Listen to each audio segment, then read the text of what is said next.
Local manufacturers are trying their utmost to weather the current economic crisis. Today, Minister of Industry Dennis Kelman toured 3 companies who have made a name for themselves locally, regionally and internationally.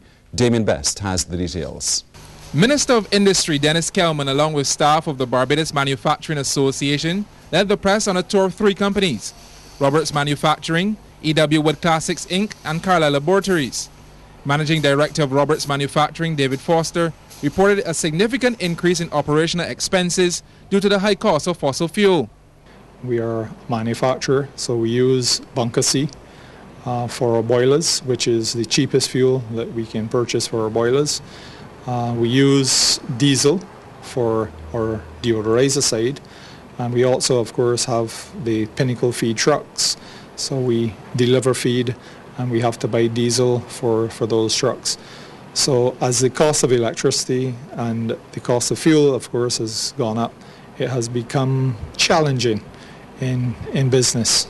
Mr. Foster also revealed that the company is considering hedging on the price of some raw materials. We have looked at hedging, and we are investigating hedging, but we have not got into that field as yet. It can be beneficial, but it can lose you a lot of money as well. News2 Wed Sep Inc., located in St. George, is owned and operated by Ewart Watson. The company specializes in customized home furnishing. Mr. Watson says they've done what is necessary to keep the company afloat. The staff understands that there are tough times. They had to cut back. We had to cut back on salaries, not as salaries per hour. However, a person understands that the work, let's say for instance the job work, that had to cut out. We go on our work. So rather than guy going home with $900, we go home with $5. But at least the staff understood that things are now picking back up. To God, we thank. We are busy again. We are extremely busy again, to the point where we are now cutting all orders. At least one company, Carlisle Laboratories in Warrens, is seeing light at the end of the tunnel. In fact, the company, which specializes in the production of generic drugs, is expanding its operations. Currently, we are running at full capacity, and therefore this was greatly needed. Even though the economy is not too great, we still decided to go ahead with it because we believe that once things pick back up, we need to have the capacity in place and not be then scrambling to get it, or you will not get the market as it grows. Minister of Industry Dennis Kelman believes local manufacturers have what it takes to stamp their authority on the international scene. It is no doubt, if this country is to reverse all trends, that we will have to see some super companies. And the 3 that I saw today, they have the capabilities of doing that. And if it means that we have to work with them for the others to follow, we will have to use them as the examples. The minister also indicated that it was important that all Barbadians support local manufacturers, which is key to their success. Damien Best, CBC News. 2 distinguished Barbadians were acknowledged today for their contribution to education and community life. They are former headmaster Wilfred Blackman and former teacher and social worker Sir Clyde Gollop. Government's newest primary school at Staple Grove now officially bears their name. Michelle Arthur reports. The late Wilfred Blackman and Sir Clyde Gollop were described as 2 community-spirited individuals who sought to uplift the small village of St. David's and those surrounding it. Sir Courtney Blackman, son of Wilfred Blackman, said his father was a man committed to the education of others, especially those less fortunate. For him, teaching was not only a profession, it was his life.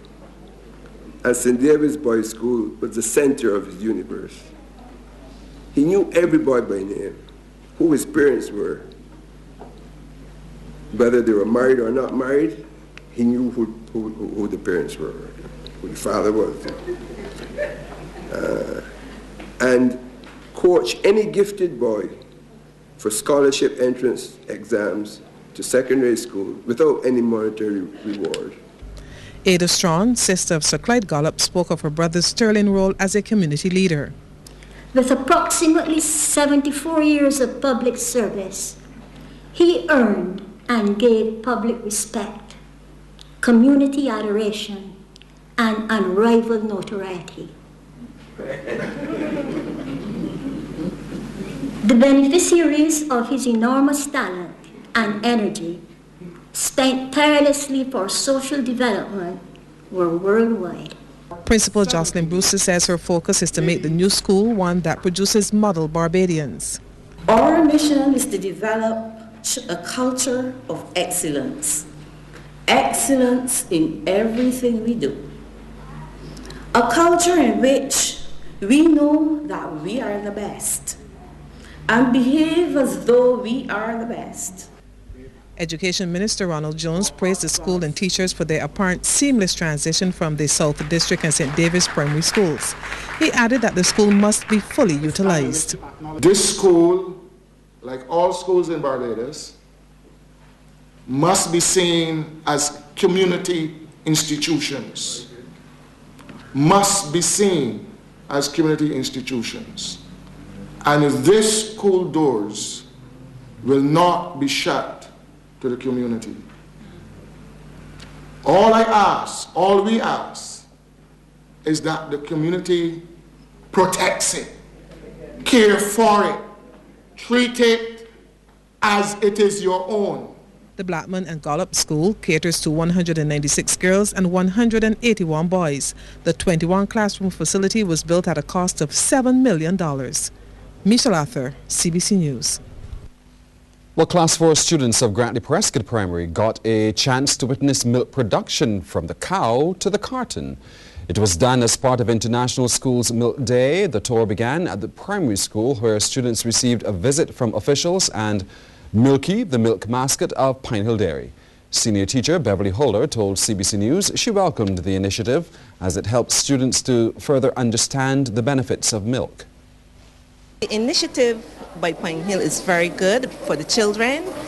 This would help to enhance what they have been taught during the years about milk being a complete food. And I believe that what they have received today will help them and also remind them of the benefits of milk. Walker's Dairy Farm was the next stop where the pupils got a first-hand look at how the cows are fed and how they're milked.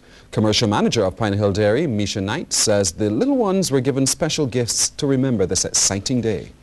One of the reasons for today is really to highlight the benefits of milk for students. So we provided them with an informational activity booklet which contains information on milk but in a fun way, and they get to take those home and complete them. And we also have some t-shirts for them as well as some keychains and pencils so that they have something to remember this day. Well, the children were then taken to the Pine Hill Dairy where they were told how milk is treated once it arrives and how it reaches the finishing product which we all love so much. The Barbados Heart and Stroke Foundation is now in a better position to move ahead with the construction of its clinic. This has been made possible following the presentation of a check for just over $14,000 from the Barbados Consul General in Toronto. The check was presented to Chief Executive Officer of the Heart and Stroke Foundation, Roland Toppin, during an open day at its headquarters. Mr. Toppin says he is happy to receive the funds to purchase equipment for the cardiac rehab gym. We're right now trying to raise funds to buy some much needed equipment for our cardiac rehab gym, and this will certainly contribute to that because we were a little short, and I think that this will probably now put us over the top once we realize all the donations that have been pledged for the remainder of this week. Consul General Leroy McLean says this is the third donation made to the island in 3 years and he hopes it will be beneficial. We donated to the cancer support for breast cancer. Last year we made a donation to the Diabetes Association, and this year we are happy to be able to give some support to the Heart and Stroke Foundation.